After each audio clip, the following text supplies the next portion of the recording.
প্রত্যেক বছর স্বাধীনতা দিবসের দিন আমরা স্বাধীনতা পালন করে থাকি। এত বছর ধরে যে আমরা স্বাধীনতা পালন করে আসছি, আসলে আজকের দিনে দাঁড়িয়ে আমাদের মনে হচ্ছে কি আমরা সত্যি স্বাধীন।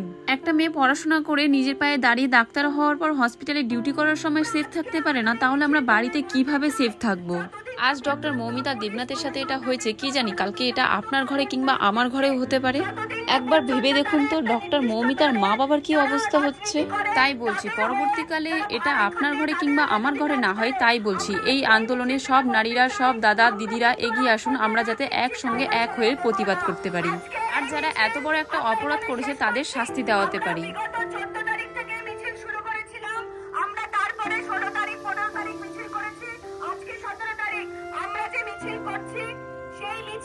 আমরা পরবর্তীতে যতক্ষণ না পর্যন্ত এই আর্যিকরের ঘটনার সঠিক দিদিরা আজকে এখানে এসেছেন, ডিউটি করছেন, আপনাদের কর্মক্ষেত্রে নিরাপত্তা আছে তো? আপনারা জোর গলায় বলতে পারবেন তো যে আপনারা যখন রাত্রে আজকে ডিউটি সেরে বাড়ি ফিরবেন লাস্ট ট্রেনে, আপনারা সুরক্ষিতভাবে নিজেদের বাড়িতে পৌঁছতে পারবেন তো? আপনি তো পুলিশ, আপনি কি আপনার নিরাপত্তা নিশ্চিত করতে পারবেন?